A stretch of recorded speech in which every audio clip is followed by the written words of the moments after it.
Assalamualaikum, my name is Maria Parveen and welcome to my YouTube channel. आज की इस video में हम ENG 101 का सेकंड लेक्चर कवर करने जा रहे हैं। आई होप कि फ़र्स्ट लेक्चर जो है वो आप लोगों का क्लियर हो गया होगा। तो चलिए अपना सेकंड लेक्चर स्टार्ट करते हैं। सेकंड लेक्चर हमारे पास है प्रोनाउंसिएशन पे। अब यहाँ पे प्रोनाउंसिएशन क्या है?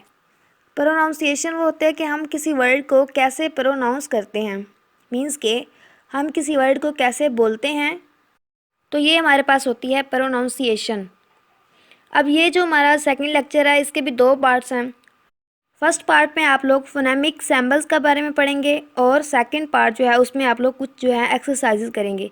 अब मैं आप लोगों को यहाँ पे सिर्फ जो है वो इसके एग्जांपल्स और टॉपिक्स को कवर करवाऊँगी। एक्सरसाइज जो है वो आप लोग खुद कर लीजिएगा, बिकॉज जब आपका कॉन्सेप्ट क्लियर हो गया होगा तो आप लोग खुद ही ये जो एक्सरसाइजेज हैं वो सॉल्व कर सकते हो। तो यहाँ पे सबसे पहले हमारे पास क्या है कि उन्होंने कुछ वर्ड्स हमें दे दिए हैं ये जो प्रोनाउंसिएशन है उसका कॉन्सेप्ट क्लियर करने के लिए। तो सबसे पहले हमारे पास क्या है, कोरस, और नीचे जो वर्ड है वो हमें दिया गया है चर्च। अब दोनों में देखा जाए तो CHR है स्टार्ट में, बट जो ऊपर है उसमें हमें के की आवाज़ दे रहा है और नीचे जो है वो चे की आवाज़ दे रहा है, कोरस और चर्च। तो इस तरह सेम वर्ड्स जो हैं वो डिफरेंट प्रोनाउंसिएशन भी रखते हैं। इसी तरह एक और एग्जांपल देख लेते हैं। ऊपर हमें वर्ड दिया गया है रैशन और नीचे दिया गया है मशीन। तो ऊपर जो TI है ये हमें किसकी वॉइस दे रहा है, SH की, शीन की, और नीचे जो वर्ड मशीन है उसमें CH जो है हमें शीन की आवाज़ दे रहा है। मीन्स के तौर पे यहाँ पे दो डिफरेंट वर्ड्स हैं लेकिन एक ही अल्फाज के तौर पे प्रोनाउंस हो रहे हैं। तो यहाँ पे ये भी हो सकता है कि सेम वर्ड्स जो हैं वो डिफरेंट तरह से प्रोनाउंस किए जाएं, और ये भी हो सकता है कि डिफरेंट वर्ड्स जो हैं वो एक ही तरह से प्रोनाउंस किए जाएं। तो उसके बाद हमारे पास क्या है, फोनेमिक सैम्बल्स।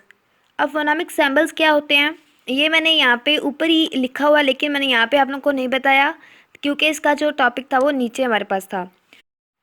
तो फोनेमिक सैम्बल्स हमारे पास क्या होते हैं, ये सैम्बल्स होते हैं, स्पेशल सैम्बल्स होते हैं जो किस लिए यूज़ किए जाते हैं, साउंड को स्पीच करने के लिए। ये क्या है, set of special symbols that are used to indicate each speech sound known as phonemic symbols. और इनको प्रेजेंट कैसे किया जाता है, इनको स्लैश ब्रैकेट्स में प्रेजेंट किया जाता है। अब ये हमारे पास MCQs के तौर पर भी आ जाता है कि इनको कैसे शो किया जाता है, और नीचे जो आपको ऑप्शन दे सकते हैं इन्वर्टेड कॉमास में, ब्रैकेट्स में और स्लैश जो है, तो आपने किस पे लगाना है, स्लैश ब्रैकेट्स पे। तो उसके बाद हमारे पास नेक्स्ट क्या है, वोवल्स। वोवल्स क्या होते हैं, ये स्पीच साउंड होते हैं और विदाउट एनी कंस्ट्रक्शंस प्रोनाउंस किए जाते हैं। मीन्स के किसी भी रुकावट के बगैर ईजीली प्रोनाउंस किए जाते हैं। और शॉर्ट वावल्स हमारे पास 7 होते हैं और लॉन्ग वावल्स हमारे पास 5 होते हैं। अब ये आपने याद रखना है बिकॉज ये MCQs के लिए मोस्ट इम्पोर्टेंट हैं। और उसके बाद हमारे पास है डिप्थलॉन्ग वावल्स। ये हमारे पास दो वावल साउंड्स को कंबाइन करने से बनते हैं, और ये भी जो है ये MCQs के तौर पर आ जाता है। ये मेरे भी MCQs में आया हुआ था।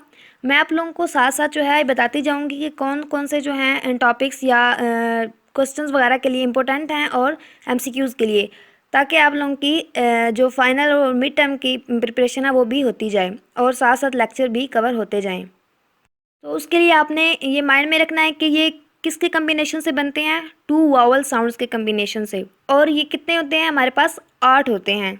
8 डिप्थलॉन्ग वावल्स होते हैं और 2 वावल्स के कम्बिनेशन से बनते हैं।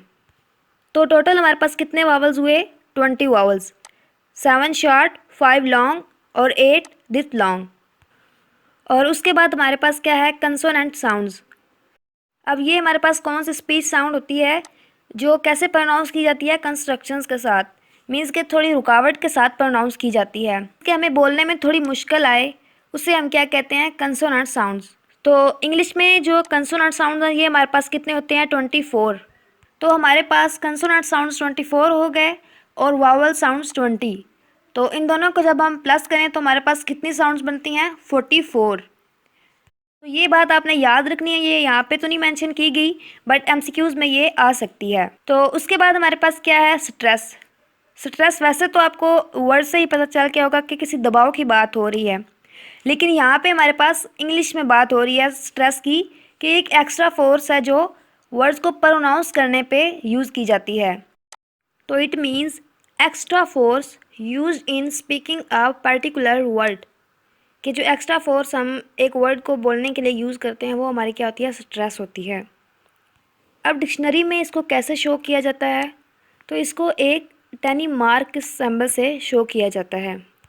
मतलब जिस वर्ड पे टेनी मार्क लगा होगा उसका मतलब उस वर्ड को स्ट्रेस करके हमें बोलना होगा।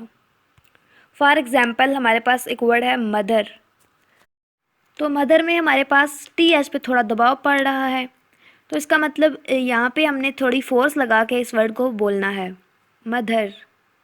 इसी तरह एक और वर्ड है डिसाइड, तो डिसाइड जो लास्ट इसका पार्ट है उस पर थोड़ा ज़ोर पड़ रहा है, तो उसको भी थोड़ा स्ट्रेस के साथ पढ़ना होगा, डिसाइड। इसी तरह और भी बहुत सी एग्जांपल्स हैं, आप लोग इसको बस इसका कॉन्सेप्ट क्लियर कर लें तो आपका ये भी जो है क्लियर हो जाएगा। मज़ीद अगर आप लोग इसकी प्रैक्टिस करना चाहें या इसको क्लियर करना चाहें तो अगर आप लोग गूगल से भी कर सकते हो और डिक्शनरी जो है उससे भी इसको जो है वो स्टडी कर सकते हो। तो इसके बाद हमारे पास आगे हैं आ रहे हैं पैसेज आ रहे हैं, तो इसमें हमने रीड करना है और वर्ड्स पे फोकस करना है कि किस वर्ड पे स्ट्रेस आ रहा है, कौन सा वर्ड वावल है, कौन सा कंसोनेंट है, और यहाँ पे हमने प्रैक्टिस करनी है। इनको आपने जस्ट रीड करना है और नीचे जो दी जाएंगी एक्सरसाइजेज उनको आपने सॉल्व करना है। तो जब आपके ये कॉन्सेप्ट क्लियर हो जाएंगे कि वावल कौन सा होता है, कंसोनेंट कौन सा होता है और किन वर्ड्स पे स्ट्रेस होगा, तो आप लोग ये एक्सरसाइजेज जो है ये ईज़िली सॉल्व कर सकते हो। मैं अगेन बता देती हूँ, वावल्स हमारे पास होते हैं उनमें हमें कोई भी दिक्कत नहीं आती, हमें मुश्किल नहीं होती, हम लोग इजीली इन वर्ड्स को प्रोनाउंस कर लेते हैं। कंसोनेंट्स कौन से होते हैं, जिनमें हमें बोलते वक्त थोड़ी मुश्किल होती है और हमारी आवाज़ पे थोड़ा रुकावट सी आती है, तो वो हमारे कौन से होते हैं, कंसोनेंट्स होते हैं। उसके बाद स्ट्रेस वर्ड्स के स्टार्ट में भी आ सकती है, एंड पे भी आ सकती है, कि जिन वर्ड्स पे थोड़ा दबाव पड़ रहा है और हमें फोर्स लगा के बोलना पड़ रहा है। तो मेन टॉपिक्स जो है ये हमारे पास यही थे। आज का लेक्चर हमारा थोड़ा शॉर्ट सा था, इसलिए ये मैं एक शॉर्ट सी वीडियो बनाई है। और अगर आपको ये फ़ाइल चाहिए हो जो मैं हाईलाइट करके फ़ाइल्स बनाती हूँ, तो आप लोग मुझे कमेंट सेक्शन में बता दीजिएगा और मैं आप लोगों को वो फ़ाइल जो है अपने फेसबुक पेज या ग्रुप में शेयर कर दूँगी। मज़ीद आप लोगों का कोई भी क्वेश्चन हो तो आप लोग कमेंट सेक्शन में पूछ सकते हैं। इसके अलावा मेरा फेसबुक पेज और इंस्टाग्राम, ट्विटर वगैरह का जो लिंक है मैंने वो भी आप लोगों को डिस्क्रिप्शन में दे दिया है, आप लोग वहाँ पे भी मुझसे कॉन्टैक्ट कर सकते हैं। वीडियो अच्छी लगी हो तो प्लीज़ लाइक कीजिएगा और फ्रेंड्स से शेयर कीजिएगा और चैनल को सब्सक्राइब करना मत भूलिएगा। Thank you so much for watching my video. Allah हाफिज़।